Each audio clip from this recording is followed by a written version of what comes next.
नमस्कार, आप देख रहे हैं बजट स्पेशल और आपके साथ में विजेंद्र सोलंकी। केंद्र के बजट के बाद अब राजस्थान की नजर टिक गई है जन जन के बजट भजन बजट पर। मुख्यमंत्री की कुर्सी संभालने के बाद भजनलाल सरकार राजस्थान का तीसरा पूर्ण बजट पेश करने जा रही है। परिवर्तन बजट के बाद, ग्रीन बजट के बाद अब 2026 के बजट की थीम क्या हो? क्या राजस्थान में मिशन 2030 के साथ मिशन विकसित राजस्थान 2047 की दिशा में यह बढ़ता हुआ बजट होगा? इस बजट के जरिए रोजगार की उम्मीदें क्या हैं? महिला सुरक्षा, महिला आत्मनिर्भरता की नीति क्या होगी? इस आने वाले बजट में उद्योगों के लिए बूस्टर डोज क्या होगी और किसानों के साथ खेती के लिए क्या नीति हो? सवाल प्रदेश की अर्थव्यवस्था को तेजी से बढ़ाने, कर्जे को तेजी से कम करने और राजकोषीय घाटे को घटाने का है। तो क्या भजनलाल सरकार इसी दिशा में बजट को तैयार कर रही है, जहां सबका साथ लेते हुए, सबका विश्वास जीतते हुए, सबका विकास करते हुए विकसित राजस्थान बनाएगी? आज हम आपको बताएंगे वर्तमान राजस्थान की आर्थिक स्थिति क्या है, कितना कर्जा है, कितने लाख करोड़ का बजट होगा और क्या क्या सौगातें मिलने की उम्मीद है, क्योंकि आने वाला है भजनलाल सरकार की उम्मीदों का बजट।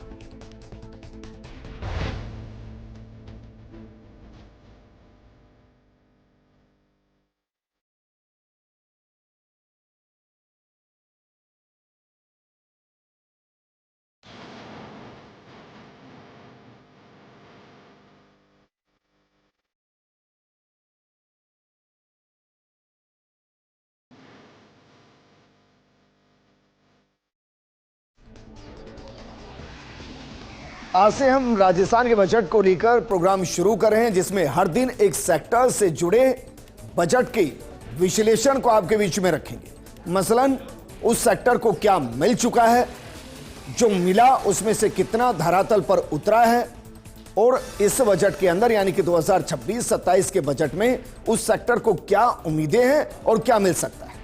लेकिन सबसे महत्वपूर्ण होता है बजट की थीम। अभी तक भजनलाल सरकार ने 2 पूर्ण बजट पेश किए, एक 2024 का और एक 2025 का। तीसरा पूर्ण बजट 2026 का पेश होना है। 2024 और 25 की थीम क्या रही, जरा इसको देखिए और इसी से एक अंदाजा लगाइए कि 2026 की थीम क्या होगी। अगर 2024 की थीम की बात करें तो वो थीम थी परिवर्तन बजट। उसको आप इस नजरिए से भी देख सकते हैं कि राजस्थान में सरकार का परिवर्तन हुआ था। गहलोत सरकार गई, भजनलाल सरकार आई और उन्होंने अपने जो घोषणा पत्र, संकल्प पत्र में जो वादे किए थे, उन्हें परिवर्तन बजट के जरिए जमीन पर उतारने का काम उन्होंने किया था। 2025 का जो बजट था वो ग्रीन रिवॉल्यूशन बजट था राजस्थान के अंदर, और इसीलिए 2025 के बजट को ग्रीन बजट कहा गया। अब 2026 का बजट है, क्या ये मिशन 2047 की तरफ बढ़ता हुआ कदम होगा, 2030 की तरफ बढ़ता हुआ कदम होगा, या इस बार का budget rare earth metal, medical tourism या एजुकेशन पर आधारित होगा? यह बजट आने के बाद ही तय हो पाएगा। लेकिन 10 साल बजट कैसे बढ़ता चला गया, इसको बीते 10 सालों के साथ, 15 सालों के साथ समझाएंगे नहीं, सिर्फ 5 सालों के साथ समझिए इसे। आपको पता चलेगा कि 5 साल में ही बजट राजस्थान का लगभग 2 गुना हो चला है। मसलन 2021-22 के अंदर जो राजस्थान का बजट पेश हुआ था वो लगभग 2,91,000 करोड़ का बजट पेश हुआ था। 2022-23 के अंदर जो बजट पेश हुआ वो 3,71,000 करोड़ का बजट पेश हुआ। जो 2023-24 में बजट पेश हुआ वो बजट 4,33,000 करोड़ के आसपास का पेश हुआ। 2024-25 में यह बजट 4,98,000 करोड़ का पेश हुआ।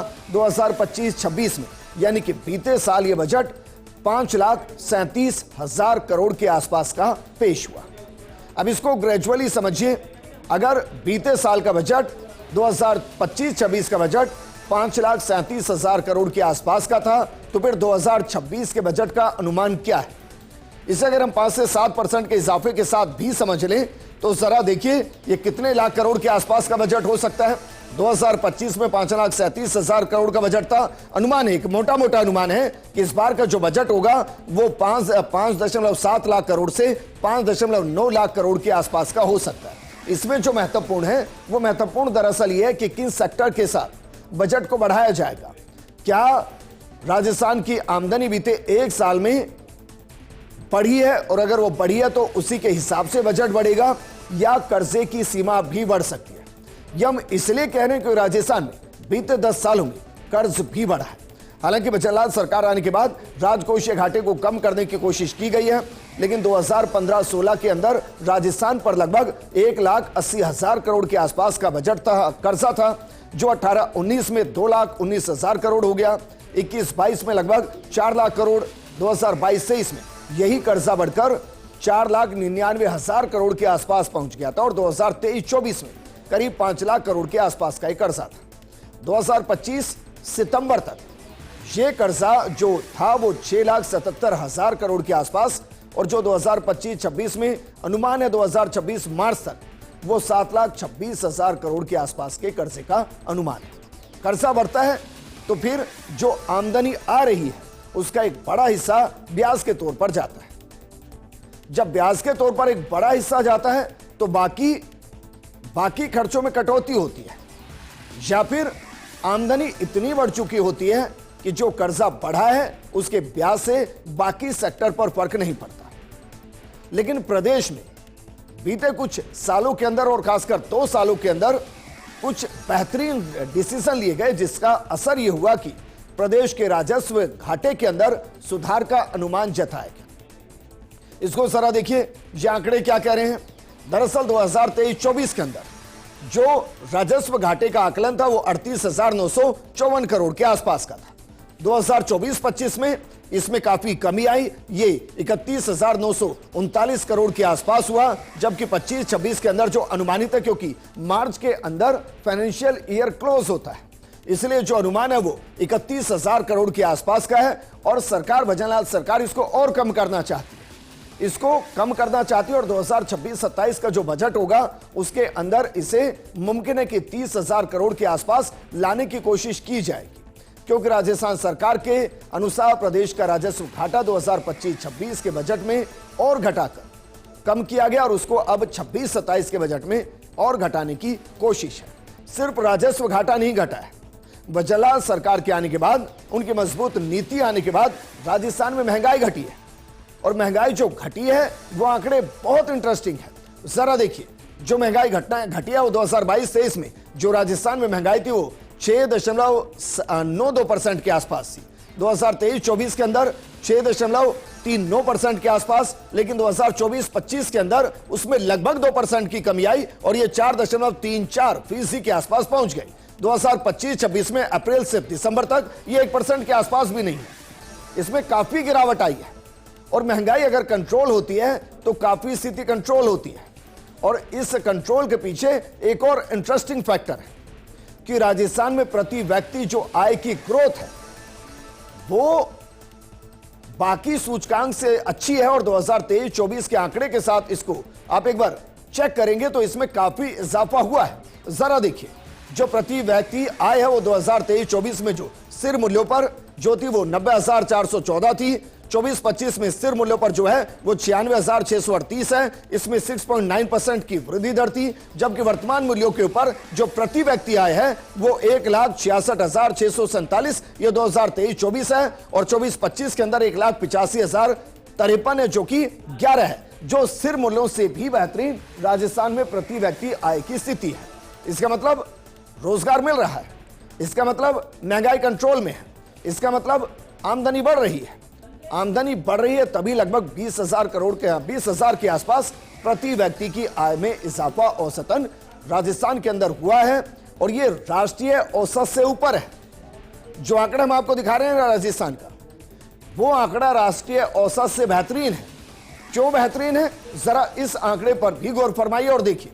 देश के अंदर जो प्रति व्यक्ति औसत आय 2024-25 वर्तमान मूल्यों के आधार पर जो है वो देश के अंदर 1,72,000 के आसपास है, जबकि राजस्थान में 1,85,053 के आसपास है। लगभग 13,000 प्रति व्यक्ति आय ज्यादा है। और ये आंकड़े बयां करें कि राजस्थान की स्थिति बाकी राज्यों से बेहतरीन है। हालांकि यह भी सच है कि कुछ स्टेट ऐसे भी होंगे जिनके आंकड़े राजस्थान से बेहतरीन होंगे, लेकिन जो देश का आंकड़ा होता है हम उसे औसत आंकड़ा मानते हैं, और उस औसत आंकड़े के साथ ही हम ये तय करते हैं कि कोई स्टेट सेंटर से बेहतर प्रदर्शन कर रहा है नहीं। क्योंकि जो देश का आंकड़ा बनता है वो सभी स्टेट्स को मिलाकर आंकड़ा बनता है। इस लिहाज से देश का जो औसत है उससे राजस्थान बेहतर है।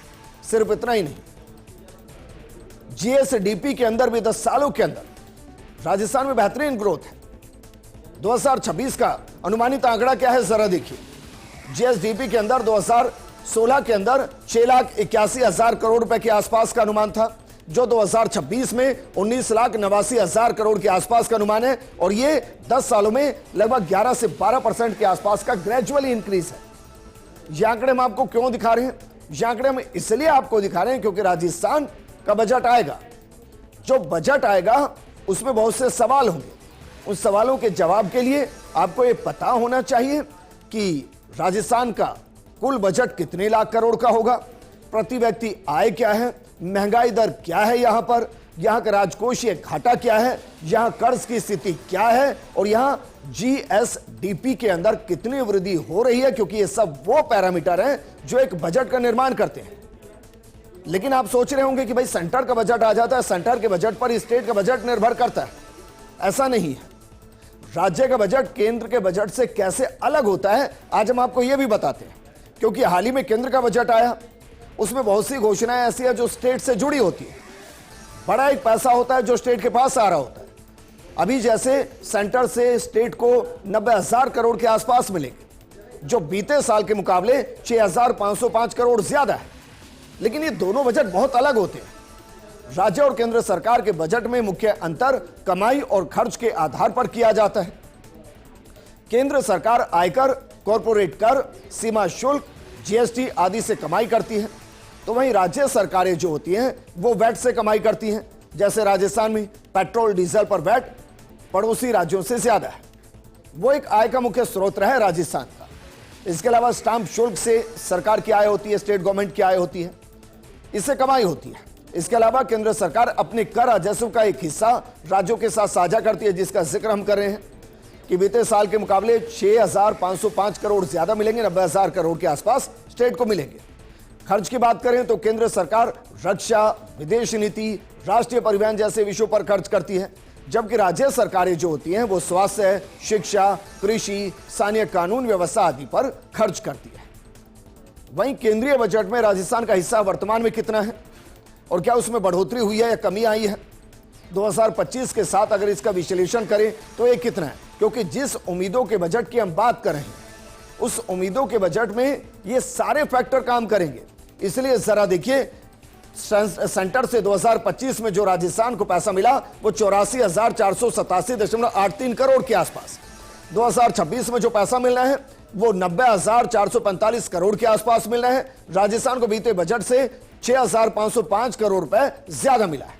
अब यह तो सच है कि 6,505 करोड़ रुपए ज्यादा मिला है बीते साल के मुकाबले, लेकिन सच यह भी है कि जिस परसेंटेज में मिला है उस परसेंटेज में कमी आई है। अब उसके पीछे का वजह यह हो सकता है कि राजस्थान से जो टैक्स वहां पर पहुंचा है, टैक्स कलेक्शन जो हुआ है उसमें थोड़ी कमी आई है शायद, लेकिन ओवरऑल जो है वो बढ़ोतरी, और इसीलिए बीते साल के मुकाबले इस बार 6,505 करोड़ रुपए ज्यादा स्टेट को सेंटर से मिलने वाले हैं। लेकिन एक किस मद में कितना पैसा मिलेगा इसको भी समझिए, क्योंकि जब आप बजट बनाएंगे ना और जिस आय को हम दिखाते हैं कि ये राजस्थान की आय है, उस आय में 90,000 करोड़ जो हम दिखाएंगे वो सेंटर से किस किस मद में राजस्थान को आएंगे इसको भी देखिए, क्योंकि ये भी बजट का हिस्सा होगा। जो 5,70,000 करोड़ की बजट का हम अनुमान लगा रहे हैं उसमें 90,000 करोड़ कहां से आएगा? कॉर्पोरेट टैक्स से 26,550.56 करोड़ रुपए आएगा। इनकम टैक्स से जो सेंटर से स्टेट को मिलेगा वो 32,187.25 करोड़ आएगा। सेंट्रल जीएसटी से 24,736.89 करोड़ सेंटर से स्टेट को आएगा। कस्टम से 4,825.56 करोड़ रुपए सेंटर से स्टेट को आएगा। केंद्रीय एक्साइज ड्यूटी से 2,055.69 करोड़ रुपए सेंटर से राजस्थान को मिलेगा। अन्य टैक्स और ड्यूटी से 89.90 करोड़ रुपए मिलेगा। 2026-27 में केंद्रीय कर से राजस्थान को कुल मिलाकर 90,445.85 करोड़ रुपए मिलने वाले हैं। लेकिन इसके अलावा भी तो कमाई होगी ना, क्योंकि 5,70,80,000 करोड़ में से 90,000 करोड़ हटा दीजिए तो भी लगभग 5 लाख करोड़ कहां से आएगा? यह राजस्थान को कहां से मिलेगा और इसमें से कितना कर्जा लेना पड़ेगा, क्योंकि राज्य की कमाई कैसे होती है इसको समझने की जरूरत है। जीएसटी कलेक्शन से केंद्र राज्यों को हिस्सा जारी करती है, जिसका जिक्र हम कर रहे हैं। इसके बाद राज्य सरकार के पास प्रमुख रूप से वैल्यू एडेड टैक्स होते हैं, जिसे हम वैट कहते हैं। उसके अलावा हम इसको एक्साइज ड्यूटी कहते हैं, स्टैंप ड्यूटी कहते हैं, रजिस्ट्रेशन कहते हैं और माइनिंग इससे आय होती है। उदाहरण के लिए राजस्थान में पेट्रोल डीजल जीएसटी के दायरे में नहीं आता। राजस्थान सरकार पेट्रोल डीजल पर वैट वसूलती है। मोटे तौर पर देखें तो पेट्रोल पर 29 रुपए के आसपास और डीजल पर 17 रुपए 30 पैसे के आसपास वैट लगता है। वैसे ही शराब की बिक्री पर एक्साइज ड्यूटी लगती है। ठेके नीलाम का राजस्व अर्जित किया जाता है। प्रदेश में खनन के लिए ब्लॉक नीलाम करके भी राज्य सरकार अपनी आमदनी को बढ़ाती है और इसमें हर बार हर सेक्टर के साथ हर विभाग को एक टारगेट दिया जाता है कि भाई आपको बजट को बढ़ाना है और उस बजट में जो बढ़ोतरी होगी उसी के आधार पर एक अगला बजट बनता है। इसलिए राजस्थान की अर्थव्यवस्था में एक एग्रीकल्चर, दूसरा माइनिंग सेक्टर, तीसरा लीकर सेक्टर ये महत्वपूर्ण भूमिका निभाते हैं और इन पर फोकस भी होता है। इसके अलावा पेट्रोल डीजल से जो वैट होता है उससे एक बड़ी आय राजस्थान सरकार को होती है। लेकिन बजट के दो महत्वपूर्ण हिस्से होते हैं। इन दोनों हिस्सों को जरा समझिए, क्योंकि ये जो पहला हिस्सा होता है इसको हम कहते हैं रेवेन्यू एक्सपेंडिचर और दूसरा होता है कैपिटल एक्सपेंडिचर। इन दोनों में अंतर क्या है इसको जरा समझिए। रेवेन्यू एक्सपेंडिचर क्या होता है? इसमें आगामी वित्तीय वर्ष में वेतन भत्ते, पेंशन, कर्ज चुकाने और रोजमर्रा के काम में कितना खर्च होगा इसका ब्यौरा होता है। कैपिटल एक्सपेंडिचर क्या होता है? जिसे हम पूंजीगत व्यय कहते हैं। इंफ्रास्ट्रक्चर जैसे कि सड़क, भवन निर्माण, विकास की योजनाओं में जो फंड आवंटित किया जाता है। स्कीम में लगने वाले फंड का इंतजाम ज्यादातर कर्जे से लिया जाता है और ये कैपिटल एक्सपेंडिचर। रेवेन्यू एक्सपेंडिचर मोटे तौर पर मोर और लेस एक जैसा होता है। उसमें थोड़ी बहुत बढ़ोतरी घटोतरी होती है और वो बजट का एक बड़ा हिस्सा ले जाता है। जैसे राजस्थान में तीन चीजों को जोड़ लीजिए। पहला, सरकारी कर्मचारियों के वेतन भत्ते, दूसरा जो रिटायर्ड हो चुके हैं उनकी पेंशन और तीसरा जो हमने कर्ज लिया है उसका ब्याज। ये तीनों जब मिलते हैं ना तो राजस्थान सरकार जो 1 रुपया कमा रही है उसका एक बड़ा हिस्सा जाता है। उसके बाद जो बचता है उसे कैपिटल एक्सपेंडिचर के लिए इस्तेमाल करते हैं और कैपिटल एक्सपेंडिचर के लिए कर्ज लिया जाता है और ये गलत नहीं है। इसको ऐसे समझिए, मानिए आप अपना घर बना रहे हैं तो ये एक तरीके का कैपिटल एक्सपेंडिचर है। उस कैपिटल एक्सपेंडिचर के लिए आप अगर कर्ज लेकर ईएमआई चुका रहे हैं और एक वक्त के बाद उस पूरे घर को आप अपना बनाते हो, उस पूरे एसेट्स को अपनी एसेट्स क्रिएट करते हैं। स्टेट गवर्नमेंट भी ऐसे ही करती है। लेकिन प्रदेश के बजट बनाने की प्रक्रिया क्या है? क्या ये सेंटर से अलग है? क्या यहां भी हलवा सेरेमनी होती है? क्या यहां भी बजट बनाने वालों को एक तरीके से 10 दिन के लिए लॉक किया जाता है? क्या वाकई में सेंटर के बजट जैसी स्ट्रिक्टनेस यहां भी है? क्योंकि वित्त मंत्री जो बजट 2 से 3 घंटे के आसपास में पढ़ती हैं उसे तैयार करने के लिए वित्त विभाग 6 महीने पहले से तैयारियां शुरू कर देता है। ऐसा नहीं है कि 10 दिन बाद बजट आना है तो 10 दिन पहले तैयारी शुरू हो गई, ऐसा नहीं होता। वित्त विभाग के 2 सेक्शन बजट और रेवेन्यू इस काम में जुटते हैं। राजस्थान में बजट सत्र आमतौर पर फरवरी में ही होता है, लेकिन बजट बनाने का प्रोसेस हर साल अक्टूबर के आसपास शुरू हो जाता है। शुरुआत बजट फाइनलाइजेशन कमेटी यानी कि जिसे बीएफसी कहते हैं उसकी बैठक के साथ होती है। इसके बाद विभागवार बजट सर्कुलर जारी होता है और इस सर्कुलर में विभागों से उनके मौजूदा खर्च अगले साल में कितना फंड चाहिए इसका ब्यौरा मांगा जाता है, तभी तो बजट तैयार होता है। इसमें अलग अलग सेक्टर से जुड़े लोगों से भी मिला जाता है। उनसे भी पूछा जाता है कि उस सेक्टर की उम्मीदें क्या है, उस सेक्टर की चुनौती क्या है, उस सेक्टर के लिए सरकार कैसे सपोर्ट कर सकती है, उन चीजों को भी ऐड किया जाता है। लेकिन चलिए अब हम आपको बताते हैं राजस्थान का पहला बजट किसने पेश किया, कब पेश किया और कितने करोड़ का। क्योंकि आजादी के बाद विधानसभा में राज्य का पहला बजट 4 अप्रैल 1952 को पेश किया गया था। और जानते हैं बजट कितना था? यह बजट सिर्फ 17 करोड़ 25 हजार रुपए का था। हालांकि हम सिर्फ लगा रहे हैं, लेकिन हम बात कब की करें? 80 साल पहले की करें, 78 साल पहले की करें। और उस दौरान 17 करोड़ बिल्कुल वैसा ही हुआ होगा जैसे वर्तमान में 5 लाख करोड़, 5,80,000 करोड़। उस वक्त भी एक बड़ी कीमत थी। तत्कालीन वित्त मंत्री और कांग्रेस के दिग्गज नेता रहे नाथूराम मिर्धा ने वित्त वर्ष 1952-53 का बजट पेश किया। मिर्धा ने अपने पहले बजट में जनता पर कोई नया टैक्स नहीं लगाया था। उनकी ज्यादातर घोषणाएं सिंचाई, पेयजल और सूखे से निपटने के लिए और कानून व्यवस्था और वित्त प्रबंधन पर आधारित। वर्तमान में भी मोरलेस यही है। टैक्स एक अलग हिस्सा है जो कि सरकार की आमदनी का हिस्सा होता है, लेकिन इससे इतर सरकार के जो मूल काम है वो आपको सुरक्षा मुहैया कराना, रोजगार के अवसर पैदा करना, आपको बाकायदा खेती को आत्मनिर्भरता की तरफ लेकर जाना और वो विकास करना जो आम आदमी को मूलभूत सुविधाएं प्रदान करे। लेकिन राजस्थान के बजट के साथ आपको जो सेंटर से बजट आया वो भी राजस्थान के एक साल के स्ट्रक्चर को चेंज करता नजर आया। इसलिए हम ज्यादा नहीं, मोटी मोटी एक दो घोषणा की बात करते हैं जो सेंटर ने की लेकिन स्टेट के अगले एक साल में नजर आएगी। जैसे हर जिले में गर्ल्स हॉस्टल खुलेंगे। देश के आम बजट में बालिका शिक्षा पर विशेष फोकस किया गया था।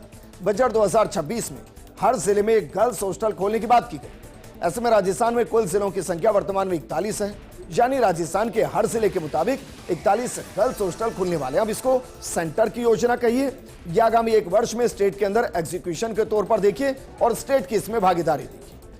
अब जरा आपको अंत में बताते हैं कि भजनलाल सरकार से मोटे तौर पर बजट में क्या उम्मीदें हैं। सेक्टर वाइज इसको जरा समझ लीजिए। इसमें कृषि और पशुपालन, राजस्थान के बजट में यमुना जल समझौते की एग्जीक्यूशन, इंदिरा गांधी नहर के जीर्णोद्वार और अन्य सिंचाई परियोजनाओं के लिए भारी राशि आवंटित होने की उम्मीद है। सरकारी बैंकों से मिलने वाले ब्याज मुक्त ऋण की सीमा बढ़ाई जा सकती है। कुसुम योजना के तहत सोलर पंपों पर सब्सिडी बढ़ाने, कृषि के लिए मुफ्त बिजली सुविधा को और मजबूत करने की संभावना है। लोन लिंक्ड सब्सिडी और पशुपालकों के लिए नई घोषणाएं हो सकती है, नई योजनाएं हो सकती है। निवेश और औद्योगिक विकास के लिए क्या हो सकता है? इंडिया सेमीकंडक्टर मिशन 2.0 और मेगा टेक्सटाइल पार्क, इसके माध्यम से प्रदेश में निवेश और रोजगार के नए अवसर पैदा हो सकते हैं। महिला सशक्तिकरण के लिए क्या हो सकता है? ग्रामीण महिलाओं जिसमें लखपति दीदी के लिए विशेष योजनाएं, महिला शिक्षा बढ़ाने के लिए हर जिले में गर्ल्स हॉस्टल बनने वाले। पानी और बिजली के लिए क्या है? इंदिरा गांधी नहर और माही प्रोजेक्ट को मजबूत करना, पूर्वी राजस्थान के लिए पानी का समझौता और दिन में बिजली आपूर्ति करना। आधारभूत ढांचा, ग्रामीण सड़कों, बिजली प्रणाली को मजबूत करना, राज्य में पर्यटन क्षेत्र का विकास करना। आम आदमी के लिए क्या राहत हो सकती है? यह संभावना है। पेट्रोल डीजल पर वैट कम करने की उम्मीद हो सकती है। पीएम सूर्य घर मुफ्त बिजली योजना के तहत सब्सिडी के अंदर वृद्धि हो सकती है। स्वास्थ्य सेवा के लिए क्या हो सकता है? जिला अस्पतालों में trauma care centre, 5 regional health hub स्थापित करने पर फोकस हो सकता है। तो राजस्थान का बजट आना है, भजनलाल सरकार का बजट आना है, तीसरा पूर्णकालिक बजट आना है। आज से हम हर दिन आपके सामने राजस्थान के एक सेक्टर को लेकर बजट का पूरा विश्लेषण करने वाले। उदाहरण के तौर पर एग्रीकल्चर, बीते सालों में क्या घोषणाएं हुई, कितनी जमीन पर उतरी, वर्तमान में किसानों के सामने चुनौती क्या है, खेती के सामने चुनौती क्या है और इस बजट में उनसे क्या उम्मीदें हैं। तो हर दिन हमारे साथ बने रहिए। राजस्थान के बजट को आने से पहले बजट को समझने, उसकी उम्मीदों को समझने, उसकी चुनौतियों को समझने के लिए आप हमारे साथ बने रहिए। इस प्रोग्राम में फिलहाल इतना ही। आप बने रहिए फर्स्ट इंडिया न्यूज के साथ। नमस्कार।